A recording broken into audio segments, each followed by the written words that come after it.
Shri Sanjay Singh. Sir, you have 14 minutes. धन्यवाद मान्यवर, आपने इस महत्वपूर्ण विषय पे मुझे अपनी बात कहने का मौका दिया।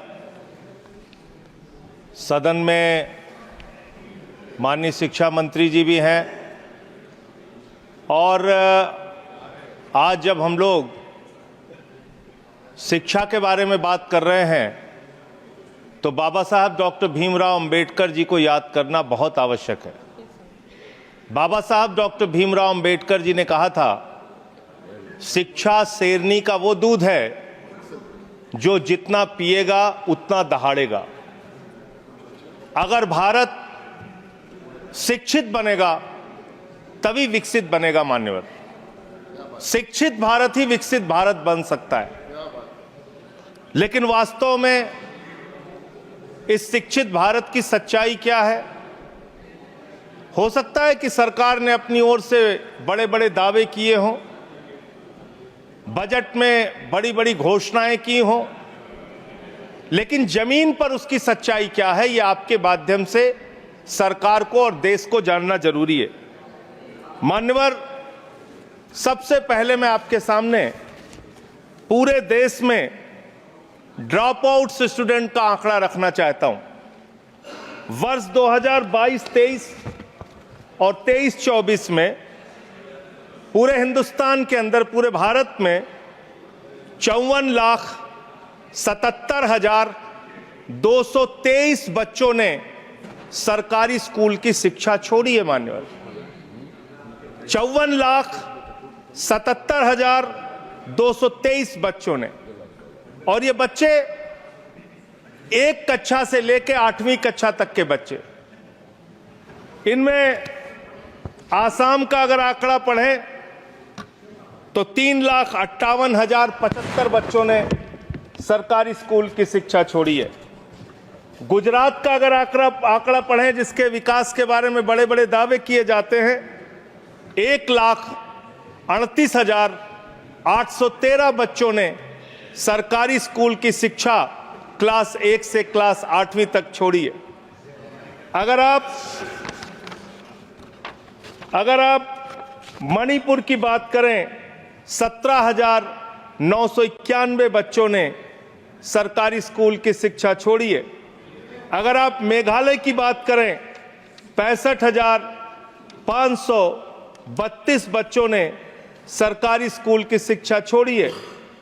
अगर आप राजस्थान की बात करें, 8,99,240 बच्चों ने सरकारी स्कूल की शिक्षा छोड़ी है। और अगर आप उत्तर प्रदेश की बात करें तो 7,41,626 बच्चों ने सरकारी स्कूल की शिक्षा छोड़ी है।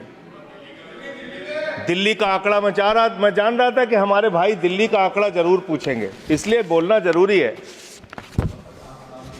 दिल्ली का आंकड़ा, दिल्ली में वर्ष 2022-23 और 23-24 का मिला के अगर आप आंकड़ा देखेंगे, इनका ही आंकड़ा है सरकार का, मैं चाहता हूं पढ़ भी लेंगे हमारे साथी, 7,000 बच्चों ने सरकारी स्कूल की शिक्षा छोड़ी है।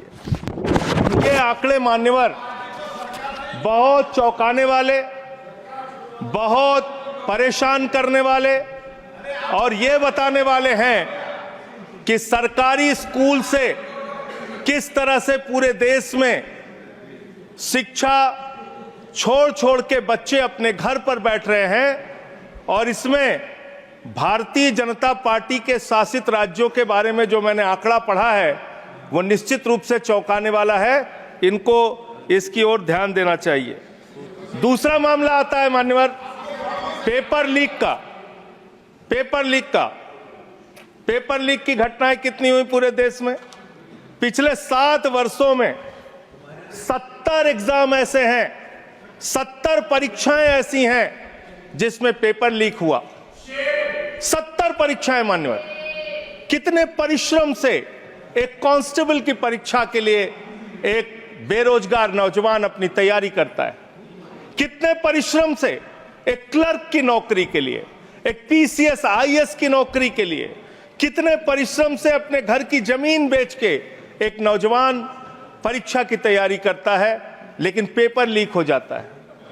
कहीं मेडिकल में दाखिला लेना हो, उसके एग्जाम में, नीट की परीक्षा में पेपर लीक, कहीं नौकरी के लिए कोई परीक्षा दे रहे हैं, क्लर्क की, कांस्टेबल की, उसके पीछे पेपर लीक। ये पेपर लीक की घटनाओं के लिए कोई राष्ट्रीय नीति, कोई राष्ट्रीय कानून बनाने की आवश्यकता है जिससे पेपर लीक की घटना रोकी जा सके। मैं पेपर लीक से प्रभावित होने वाले छात्रों की संख्या अगर पढ़ूंगा तो पूरे सदन को इसके बारे में अफसोस होना चाहिए। आपका आंकड़ा है 1,70,00,000 नौजवान ये पेपर लीक की घटना से, हमारे बच्चे बच्चियां, छात्र छात्राएं, बेरोजगार नौजवान प्रभावित हुए हैं। और इसमें क्या घोटाला हुआ है? आप जिसको परीक्षा कराने का ठेका देते हैं, उत्तर प्रदेश में 69,000 कांस्टेबल की भर्ती के लिए आपने ठेका दिया ईडू टेस्ट नाम की एक कंपनी को। विनीत आर्या नाम के व्यक्ति की एक कंपनी है जिसका भारतीय जनता पार्टी के नेताओं से गहरा रिश्ता है। और इसमें यह पाया गया कि 69,000 कांस्टेबल की भर्ती में इस कंपनी ने पेपर लीक कराया, घोटाला किया, गड़बड़ी किया, इसको ब्लैकलिस्ट किया गया। जांच एजेंसियों के सामने यह आदमी प्रस्तुत नहीं हुआ और इसके बाद इसी कंपनी को बिहार में भी एग्जाम कराने का ठेका दे दिया गया।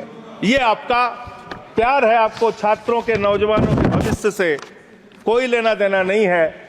आपको सिर्फ और सिर्फ अपने दोस्तों को, अपने मित्रों को फायदा पहुंचाने का काम करना है। तीसरा जो आंकड़ा है वो आंकड़ा है आपके अलग अलग योजनाओं में जो आपने खेल किया है, और ये खेल समझना बहुत जरूरी है। आपने एक स्कीम शुरू किया, SC, ST, OBC के बच्चों को छात्रवृत्ति की स्कीम, उनको स्कॉलरशिप देने की स्कीम। इसका नाम रखा प्रधानमंत्री उच्चतर शिक्षा प्रोत्साहन स्कीम। इतना लंबा भारी भरकम नाम पढ़ के आदमी का सीना चौड़ा हो जाता है, जैसे प्रधानमंत्री जी SC, ST, OBC के लिए कोई बहुत क्रांतिकारी कदम लेके आए। इस योजना में क्या किया आपने? और इसमें हाई स्कूल से लेकर पोस्ट ग्रेजुएट, इंजीनियरिंग और PhD के जो छात्र हैं ST, SC, OBC के, उनको अब स्कॉलरशिप देने की बात करते हैं। इसमें आपने 2023-24 में 98 करोड़ रुपए खर्च किया। 2024-25 में इस स्कीम को बढ़ा के आपने 1558 करोड़ रुपए बजट में निर्धारित किया। बड़ी खुशी की बात है। 98 करोड़ खर्चा हुआ 23-24 में और 1558 करोड़ आपने बजट बढ़ा के कर दिया, निर्धारित कर दिया 24-25 में। फिर आप रिवाइज्ड बजट लेके आते हैं, संशोधित बजट लेके आते हैं। ये 1558 करोड़ की स्कीम घटा के आपने इसको 1000 करोड़ कर दिया। 1000 करोड़ करके 24-25 में इसको 1000 करोड़ किया, यानी कि इसी स्कीम में आपने 35% SC, ST, OBC को मिलने वाली स्कॉलरशिप का पैसा कम करने का काम किया। दूसरी स्कीम आपकी है PM rising India, PM Shri scheme. इसका भी बड़ा ढोल पीटते रहे आप। PM श्री स्कीम में 23-24 में 1215 करोड़ रुपए आपने खर्च किया। 24-25 में इस स्कीम में आपने 6050 करोड़ रुपए निर्धारित कर दिया। और जब आपने इसको बढ़ाया तो यह प्रस्तुत किया कि हमने इस स्कीम में, प्रधानमंत्री श्री स्कीम में, हम देश के स्कूलों का कायाकल्प करेंगे, शानदार स्कूल बनाएंगे। और इसका बजट देखिए, हमने बढ़ा के 6050 करोड़ कर दिया। फिर 24-25 में ही आप इसके लिए रिवाइज्ड बजट लेके आए और इसमें करीब करीब 1500 करोड़ रुपए आपने घटा के इसको रिवाइज्ड बजट में 4500 करोड़ रुपए कर दिया। करीब करीब 25% बजट आपने PM श्री स्कीम का कटौती कर दिया। फिर 25-26 में इसको 7500 करोड़ कर दिया। फिर आप एक स्कीम लेके आए, प्रधानमंत्री उच्चतर शिक्षा अभियान।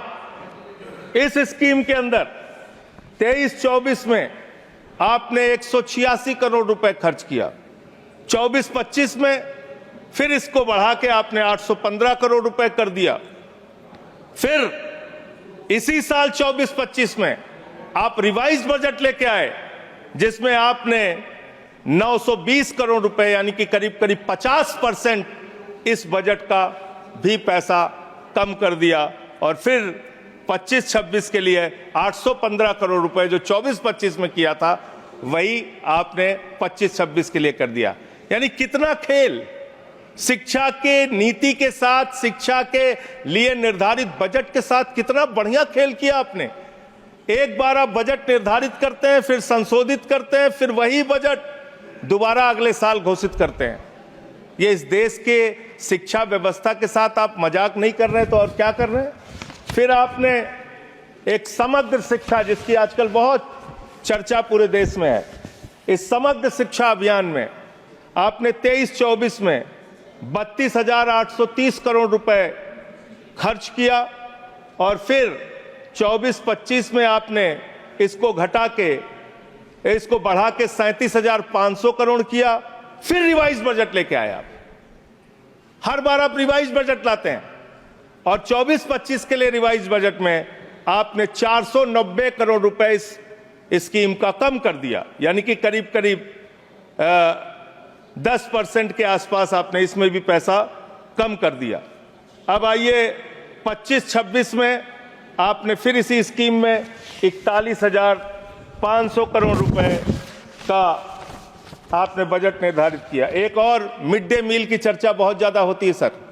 मिड डे मील, प्रधानमंत्री पोषण शक्ति निर्माण, इतना बड़ा बड़ा भारी भारी नाम दिया जाता है सर। आदमी को लगता है कि जैसे इस मिड डे मील की स्कीम का नाम सुनेंगे आपके अंदर वैसे ही शक्ति आ जाएगी प्रधानमंत्री का नाम सुनते हुए। इस स्कीम की हकीकत सुनिए। इस स्कीम के अंदर आपने 8,458 करोड़ रुपए 23-24 में खर्च किया, फिर 24-25 में इसको बढ़ा के 12,467 करोड़ रुपए किया। फिर इसी साल 24-25 में ही आप रिवाइज बजट लेके आए, संशोधित बजट लेके आए और इस स्कीम का पैसा आपने 2,467 करोड़ रुपए घटा दिया। मिड डे मील का पैसा आप घटा रहे हैं, मिड डे मील के पैसे में आप कटौती कर रहे हैं। आपकी सरकार को शर्म आनी चाहिए। बच्चों के मिड डे मील का पैसा भी आप लोग पूरा नहीं देते और करीब करीब 19% पैसा आपने मिड डे मील का कम कर दिया। मेरा आपसे ये कहना है मान्यवर कि आज जिस तरीके से आप इस देश की शिक्षा व्यवस्था के साथ खिलवाड़ कर रहे हैं, इतिहास के साथ भी छेड़छाड़ आप कर रहे हैं। आजकल बड़ी चर्चा औरंगजेब की पूरे देश में चल रही है। मैं चाहता हूं कि जितने भी मुगल क्रूर शासक हैं उनके बारे में इस देश के अंदर पढ़ाया जाए, लेकिन इसके साथ साथ अंग्रेजों ने 200 साल तक हिंदुस्तान को गुलाम बना के रखा। जो लोग जलियांवाला बाग कांड के लिए जिम्मेदार हैं, जो क्रूर अंग्रेज शासक शहीद आजम भगत सिंह को फांसी पर चढ़ाने के लिए, शहीद सुखदेव, शहीद राजगुरु, शहीद अशफाकुल्लाह, शहीद राजेंद्र लाहिड़ी, शहीद राम प्रसाद बिस्मिल, शहीद खुदीराम बोस को फांसी पर चढ़ाने के लिए जिम्मेदार हैं, उन अंग्रेजों के क्रूरता के बारे में भी, उनके शासनकाल के बारे में भी इतिहास के अंदर आप पढ़ाइए। लेकिन जब आप उसको पढ़ाएंगे तो आपको बताना पड़ेगा कि कौन सी वो संस्था थी जिसने तिरंगे झंडे का विरोध किया, कौन सी वो संस्था थी जिन्होंने अंग्रेजों की दलाली और गुलामी करने का काम किया, कौन सी वो संस्था थी जिसके नेता ने अंग्रेज गवर्नर को चिट्ठी लिखा था 1942 के आंदोलन में कि इस आंदोलन को कुचल देना चाहिए। पढ़ाना चाहिए इतिहास। इस देश के नौजवानों को यह इतिहास पढ़ाना चाहिए कि कौन से वो नेता थे जिन लोगों ने क्रांतिकारियों का विरोध करके और उस जमाने में मुस्लिम लीग के साथ 3 राज्यों में सरकार बनाने का अपराध किया था। ये सारा का सारा इतिहास हिंदुस्तान के लोगों को पता होना चाहिए, जिससे हम मुगलों की क्रूरता के बारे में भी जान सकें और अंग्रेजों के शासन काल में अंग्रेजों का साथ देने वाले संगठन की सच्चाई भी इस देश के लोगों को पता चलनी चाहिए। बहुत बहुत धन्यवाद मान्यवर, आपने मुझे बोलने का अवसर दिया।